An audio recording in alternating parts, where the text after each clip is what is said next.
Good evening, everyone.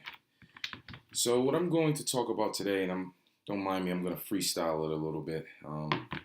It flows better when you speak about particular subjects that you have a lot of passion for. Um, Service research, a very, very imperative and vital piece to the clinical field. I was a clinician for about 6 years, and it really dawned on to me how uh, how essential it is when I became a director of social services and I had to control the construct of way counseling services were being disseminated into the field of psychology. So working in a nursing home and even working in the addiction services, um, the reality of counseling is starting to decline in our world, especially in the U.S.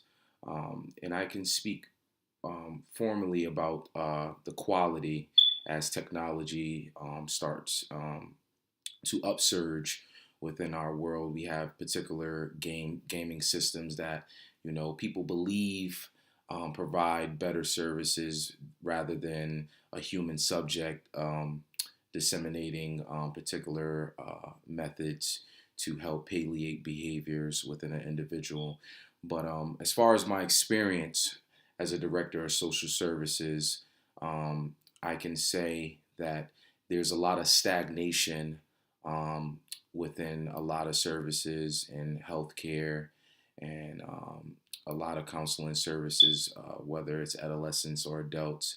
And service research helps back up our our ability to provide the proper services for these individuals because it gives input from our clients, it gives input from the employees because a lot of CEOs who are in, I can say, the older ages. It's very rare that you meet an individual that's a CEO in their early 20s because most CEOs have grandiose experience and prodigious experience working in the field, and they're like in their 50s and 60s.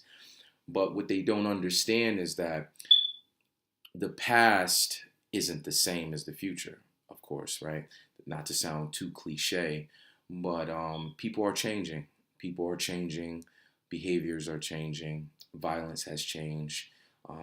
There's many different aspects of our human capacity that has ameliorated over time, and we cannot continue to provide the same services. Services has to change. There's a lot of different competition.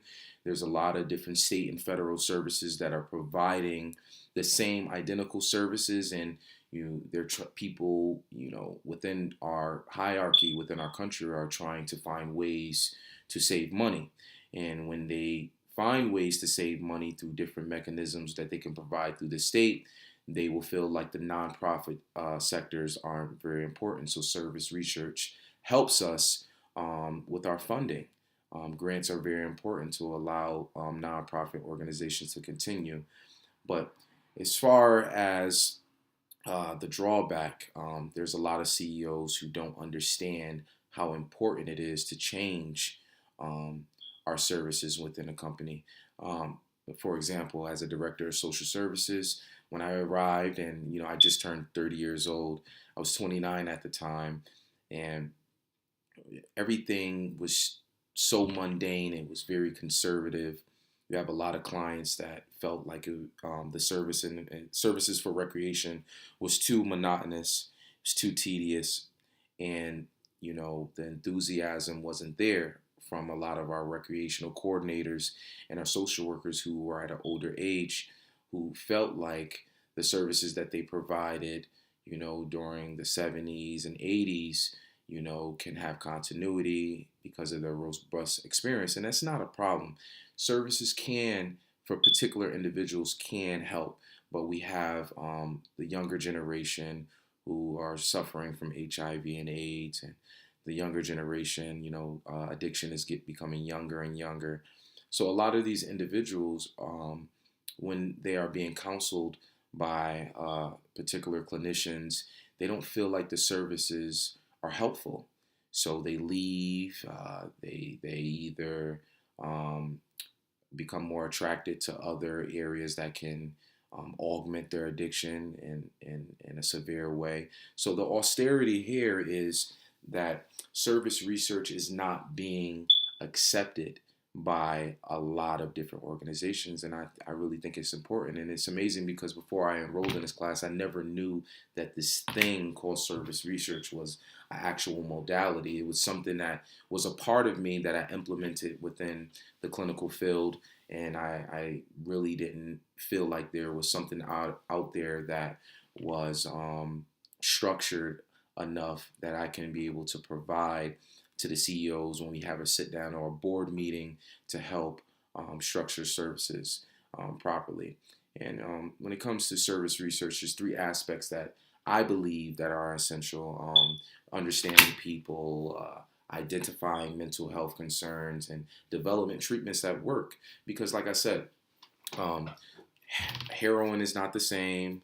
Marijuana is not the same. Things have changed within the millennium, and a lot of these individuals, you know, they're suffering. And when we do have our surveys to audit and scrutinize whether our services are enhancing or detrimental to the population within the municipal, it can get really bad because you have these political individuals that their number one focus is how can we improve the economic value of the state, and when there is no research to back up that the services that are being provided are helpful for someone to propitiate someone's life, then funding gets lost. There's budget cuts, and they're sent to a facility, whether it's a local hospital. Here in New Haven, Connecticut, we have Yale University and Yale Hospital, and a lot of the services that Yale provide, the state is becoming more geared to sending individuals to a psychiatric hospital versus sending them to a clinical setting where they can have more of the rapport between an individual that they feel is synonymous to them and someone that they can speak about their spirituality and all the different salubrious essentials to someone's life. But service research, I can say, is very, very vital. And as a director, when I voiced my opinion about how important it was for us to make changes into the way that we provide the services to our individuals, because there was a lot of retention rates between our employees, because employees felt like they had to perpetuate the same counseling style, in which I don't believe is fair too. As far as service research, if you were to go into a lot of these clinics and you were to see the things that are being done, you can see that if every individual is different, then every counselor must have a particular trait about themselves to deliver services that is conducive for the client's behavior, for the client's spirituality, or whatever their treatment is. That's why when we say development treatments that work, we have seen throughout the past that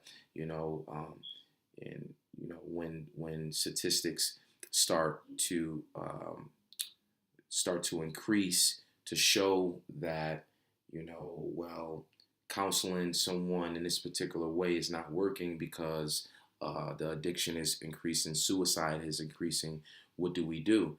And they come together, and instead of understanding the client's point of view, they speak from the clinician point of view and think that's going to work. When we have to really be embedded within the client's perspective and their perception of the way things work, so that we can come up with treatment plans that work for the client. So I'm more on the adverse side of service research, because I believe it really works in the clinics that I have many. I haven't been everywhere in the world, but here at the clinics that I have worked in the nursing homes, it's not something that they're utilizing. They just care about getting the client in and getting the client out, which doesn't help us as clinicians, as a director of social services, because I'm the one working with the client. I'm the one who is able to observe and evaluate the client's sporadic behaviors and the way that they oscillate over time. So um, it's very effective that we have these plans, and I believe service research should be it should I can say it should uh, be a protocol for the state. If they had a legal protocol um, where individuals that come in from the state and federal system to audit nonprofit organizations, if they had a checklist and one of the checks were, let's scrutinize whether that service research is being conducted, and they were to coagulate many different variables together to see if these things are being operated within these organizations. Maybe um, these things would be taken more seriously so that we can provide the best quality of care for our clients here in Connecticut. Thank you.